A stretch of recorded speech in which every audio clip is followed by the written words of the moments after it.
भारत का पहला प्रधानमंत्री बनना था वल्लभ भाई पटेल जी को, लेकिन बन गए पंडित जवाहरलाल नेहरू जी। एक कैसे चमत्कार हुआ मैं आपको इस वीडियो में बताता हूं। तो एक घटना आजादी से 1 साल पहले राष्ट्रीय कांग्रेस का अध्यक्ष का चुनाव से जुड़ा हुआ है, क्योंकि उस समय आजादी के बाद इतनी जल्दी चुनाव होना नहीं था। तो ये इसमें प्रधान था कि जो अध्यक्ष राष्ट्रीय कांग्रेस का बनेगा वही प्रधानमंत्री बनेगा। ये सबको पता था कि इस बार के इलेक्शन में जो अध्यक्ष बनेगा कांग्रेस का वही प्रधानमंत्री बनेगा। तो इसके लिए 2 कैंडिडेट अध्यक्ष पद के लिए नामकरण किया। पहला पंडित जवाहरलाल नेहरू जी, दूसरा सरदार वल्लभ भाई पटेल जी। लेकिन महात्मा गांधी जी का पहला चॉइस पंडित जवाहरलाल नेहरू था। वो चाहते थे कि पहला प्रधानमंत्री पंडित जवाहरलाल नेहरू ही बने। इसका भी एक पीछे कारण है, वो आपको मैं इस वीडियो के आगे में बताऊंगा। अब ये गांधी जी के मंशा था और पसंद थी, इसलिए नामकरण के बाद इलेक्शन से पहले अपने सारे नेताओं का ये संदेश पहुंचा दिए कि मेरा पहला पसंद पंडित जवाहरलाल नेहरू है। खुल के ये तो समर्थन मतलब ये नहीं किया कि सरदार पटेल जी को मैं बनाना नहीं चाहता हूं, लेकिन ये संदेश दिया है कि मेरा पहला पसंद पंडित जवाहरलाल नेहरू के है और इनके समर्थन में आप लोग वोट करें। लेकिन चुनाव से पहले सब नेताओं का राय और बहुमत जाना गया, यानी कि सर्वे हुआ, तो ये पता चला कि समर्थन सरदार वल्लभ भाई पटेल जी के पास है, क्योंकि उसमें सिर्फ 2-3 वोट ही उस समय पंडित जवाहरलाल नेहरू जी के पक्ष में थे, बाकी वोट सरदार वल्लभ भाई पटेल जी के पक्ष में थे। जब ये सूचना महात्मा गांधी जी को गया कि इस बार के अध्यक्ष पद का चुनाव सरदार वल्लभ भाई पटेल जी जीत रहे हैं। इसका एक और भी कारण था, क्योंकि पीछे 2-3-4 बार से अध्यक्ष पद का चुनाव पंडित जवाहरलाल नेहरू ही जीत रहे थे। लेकिन ये लास्ट मौका था, क्योंकि जो अध्यक्ष बनेगा वही प्रधानमंत्री बनेगा। इससे थोड़ी महात्मा गांधी को ऐसा लगा कि नहीं, मैं सरदार वल्लभ भाई से बात करता हूं। उन्होंने इशारे में बोला कि अपना नामकरण वापस ले लें प्लीज। लेकिन एक बार तो इशारे में बोले, फिर भी वल्लभ भाई पटेल ने नाम वापस नहीं लिया। फिर एक बार और उनको यानी कि समझो खुले बोल दिया कि प्लीज आप नाम वापस ले ले, क्योंकि मेरा पसंद अभी फिलहाल पंडित जवाहरलाल नेहरू है। क्योंकि मैं चाहता हूं कि पंडित जवाहरलाल नेहरू पैसे वाले रईस है और अंग्रेजों के साथ ज्यादा उनका हेल मेल है, और वो विदेशी कॉलेज कैम्ब्रिज से पढ़े लिखे हैं, उनका दोस्त यार भी अंग्रेज है। और इस समय आजादी के बाद हम लोग अंग्रेज के पूरी तरह से हटा नहीं सकते, उनसे काम लेना है।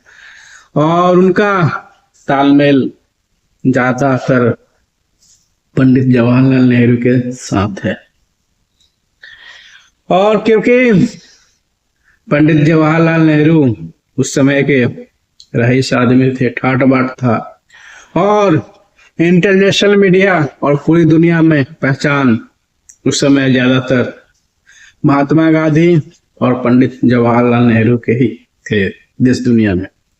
सरदार वल्लभ भाई के पटेल को देश में तो बहुत इज्जत और पहचान थी, बट उतनी पब्लिसिटी विदेशों में या समझे कि लोग पहचानते हैं जवाहरलाल नेहरू जी से कम था सरदार वल्लभ भाई पटेल का।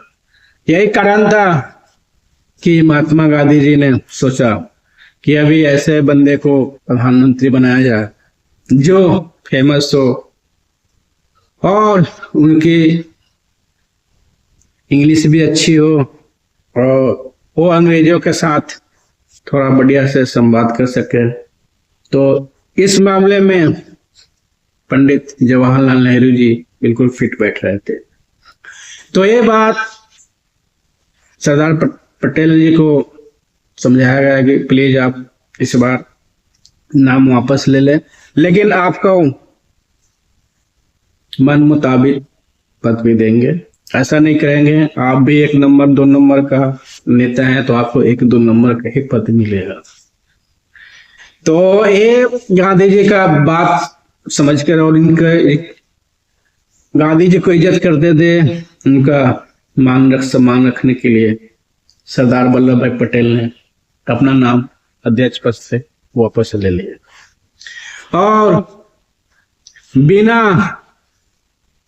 निविरोध, यानी कि कोई पंडित जवाहरलाल नेहरू के ओपोजिशन में कोई नेता ही नहीं था तो वोट बंदा किसको दिए।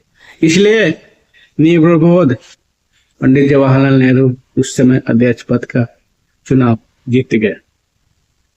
जब उनके साथ कोई उनके कंपटीशन में कोई खड़ा नहीं था तो उनके निर्विरोध चुना गया और अध्यक्ष पद उनको मिल गया। और अध्यक्ष पद मिलते ही उनका यह रास्ता भी क्लियर हो गया कि प्रधानमंत्री, देश का पहला प्रधानमंत्री वही बनेंगे। और वो ऐसा हुआ, देश का पहला प्रधानमंत्री पंडित जवाहरलाल नेहरू ही बने। और सरदार वल्लभ भाई पटेल को, यानी कि उनको भी सम्मान देते हुए देश का उप प्रधानमंत्री और साथ में गृह मंत्रालय दिया गया। एक घटना तो 1946 के आसपास में घटी। क्या से 1 साल पहले हुआ था, 47 में देश आजाद हुआ था, 1 साल पहले के आसपास में चुनाव हुआ था। तो ऐसा कहानी थी कि बनना था सरदार पटेल जी को, क्योंकि बहुमत कांग्रेस के इनके पास था, लेकिन बन गए गांधी जी के कृपा से पंडित जवाहरलाल नेहरू जी। अगर उस समय का शायद प्रधानमंत्री वल्लभ भाई पटेल होता तो इस समय का जो चिकन नेट का बार बार हम लोग अनसिक्योर समझते हैं कि ये पतला है, यानी कि बिल्कुल पतली है, अगर वो प्रधानमंत्री रहते तो उसको चौड़ा कर लेते, कुछ हिस्सा अपने हाथ और लग जाता, लेकिन ये हो नहीं सका। फिर भी सरदार वल्लभ भाई पटेल रहते हुए बहुत सारे उस समय के राजा महाराजा को अपने साथ मिलाए और देश को वो एकजुट किए। क्योंकि अगर शायद वो गृह मंत्री भी नहीं होते तो आज का इंडिया का नक्शा भी कुछ और होता, क्योंकि भोपाल का जो वहां का राजा था वो अलग ही देश बनाने को सोच रहा था, या तो कह रहा था मैं पाकिस्तान में मिल जाऊंगा। उसी तरह कश्मीर को पता ही है, हरि सिंह भी बोले कि मैं पाकिस्तान में रहूंगा, मैं हिंदुस्तान में रहूंगा, मैं अपना अलग देश बनाऊंगा। लेकिन पाकिस्तान ने उन पर चढ़ाई कर दिया उनका राज को बेदखल करके पाकिस्तान अपने में मिलाने की कोशिश किया। तब वो भाग के सरदार वल्लभ भाई पटेल के पास आए, लेकिन सरदार वल्लभ भाई पटेल उस समय बोले कि अगर तुम्हें मेरे से अच्छा चाहिए पाकिस्तान से, अगर पाकिस्तान में नहीं जाना चाहते हो तो पहले इस पर साइन करो कि तुम भारत में मिलोगे, तभी मैं सेना भेजूंगा और तुम्हारा रक्षा करूंगा। और कश्मीर के राजा हरि सिंह ने यही काम किया।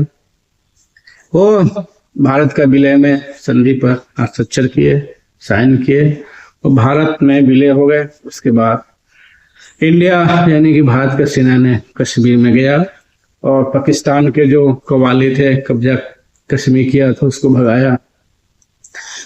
फिर भी कुछ थोड़ा बहुत उस समय पाकिस्तान के अंदर चला गया, जो कब्जा कर लिया, जो इस समय का पीओके कहते हैं, मुजफ्फराबाद के इलाका को।